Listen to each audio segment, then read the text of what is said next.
여러분이 매일 쓰시는 은행 계좌 있잖아요. 어쩌면 그 미래가 완전히 바뀔 수도 있습니다. 지금 금융계에서 정말 거대한 변화가 일어나고 있거든요.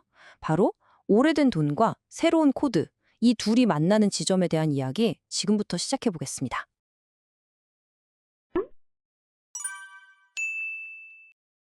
자, 먼저 이 이야기의 스케일부터 한번 느껴보시죠. 전 세계 은행 시스템이 쥐고 있는 우리 돈이 무려 5조 달러가 넘습니다. 이걸 원화로 바꾸면 6천조 원이 넘어가요. 와, 정말 상상도 안 되는 엄청난 금액이죠? 그런데 말이죠. 이렇게 어마어마한 시스템이 사실은 수십 년도 더 된 정말 낡은 기술 위에서 아슬아슬하게 돌아가고 있다면 어떠실 것 같으세요? 네, 바로 여기가 모든 문제의 시작점입니다.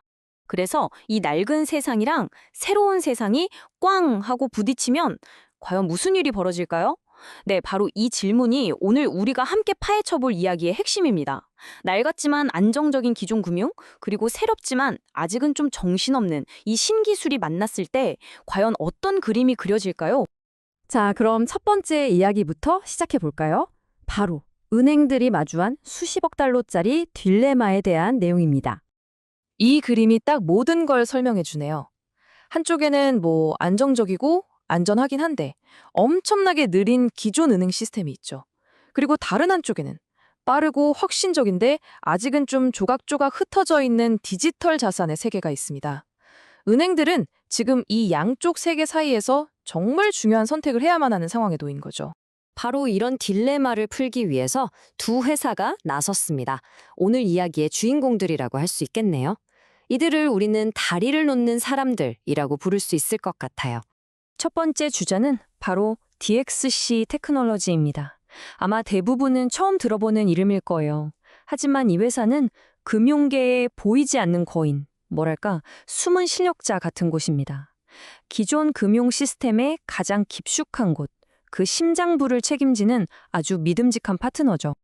자, 그럼 이 DXC의 호건이라는 플랫폼이 얼마나 대단한지 숫자로 바로 보여드릴게요. 이 플랫폼이 관리하는 예금만 해도 5조 달러. 여기에 연결된 계좌 수가 무려 3억 개에 달합니다. 그리고 결정적으로 미국에서 가장 큰 10개 은행 중 6곳이 바로 이 호건 플랫폼 하나에 의존하고 있다는 사실. 와, 이 정도면 DX의 영향력이 어느 정도인지 확실히 감이 오시죠? 그리고 그 반대편에 있는 또 다른 주인공, 바로 리플입니다. DXC가 전통의 강자라면 리플은 새로운 기술, 그러니까 블록체인을 무기 삼아서 판을 흔드는 혁신적인 핀테크 기업인 거죠. 이렇게나 배경이 다른 두 회사가 과연 어떻게 낡은 돈과 새로운 돈을 연결하는 다리를 만들고 있을까요? 그 구체적인 방법을 한번 들여다보겠습니다. 그 해결책이 정말 기가 막히게 똑똑합니다. 핵심은 이거예요. 은행들이 기존 시스템을 바꿀 필요가 없다는 거. 사실 은행한테 핵심 시스템을 바꾸는 건 사람으로 치면 심장 이식 수술 같은 거거든요. 돈도 엄청 들고 위험도 어마어마하죠.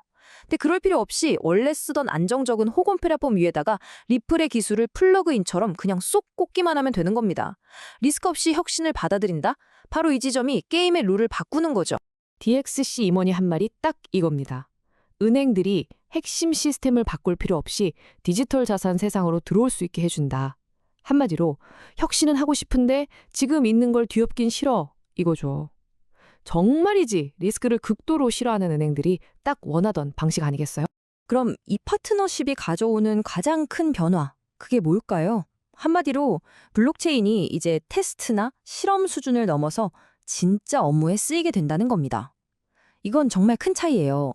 여기 보시면 그 차이가 확 느껴지실 겁니다. 그 전까지는요, 많은 은행들이 리플넷을 쓰긴 썼어요. 근데 대부분은 진짜 돈을 보내는 게 아니라 그냥 돈 보낼게 하는 메시지만 주고받는 수준이었죠. 말 그대로 파일럿 프로그램이었던 거예요. 하지만 이제는 리플 기술이 은행의 심장이라고 할 수 있는 코어 뱅킹 시스템에 그냥 딱 붙어버린 겁니다. 이제는 실험이 아니라 매일매일 돌아가는 실제 운영 환경에서 쓰일 수 있는 길이 활짝 열린 거죠.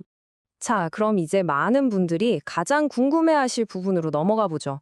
그래서 XRP한테는 이게 무슨 의미인데, 리플 생태계의 핵심인 이 XRP에게 이번 파트너십이 과연 어떤 영향을 미칠까요? 먹이서 리플의 듀얼 전략을 이해하는 게 아주 중요합니다.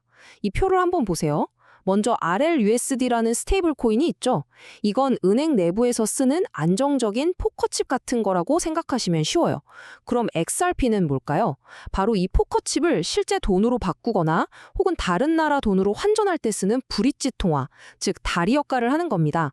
예를 들어 달러 칩을 유로로 바꾸는 국제 송금 같은 상황에서요.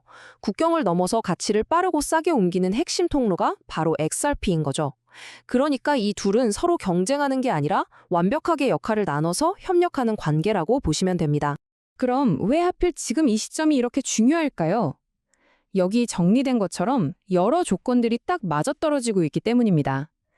미국 최대 은행들이 이미 쓰는 시스템에 바로 접속할 수 있죠? 시스템을 바꿀 필요가 없으니 리스크도 확 줄었죠. 게다가 미국 내 규제도 점점 명확해지고 있습니다. 여기에 ODL 같은 서비스 수요도 늘고 있고 ETF를 통해 기관들도 들어오고 있고요. 한마디로 대규모 채택이 일어나기 위한 무대가 거의 완벽하게 세팅된 거나 마찬가지입니다. 자, 이제 마지막 질문입니다. 이 모든 변화가 가져올 미래는 과연 어떤 모습일까요? 이건 점진적인 진화일까요? 아니면 모든 걸 뒤엎는 혁명일까요? 물론 우리는 여기서 좀 균형 잡힌 시각을 가질 필요가 있습니다. 긍정적인 면부터 보면 핵심 시스템에 기술이 통합됐다는 건 정말 큰 진전이에요.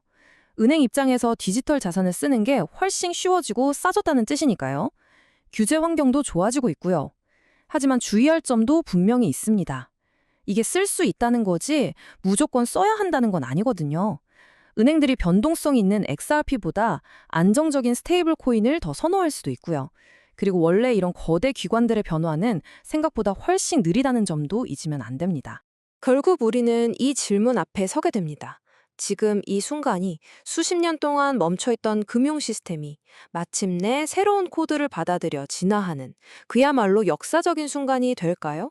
아니면 그동안 있어왔던 수많은 기대감 중 하나로 그냥 스쳐 지나가게 될까요? 한 가지 확실한 건 이겁니다.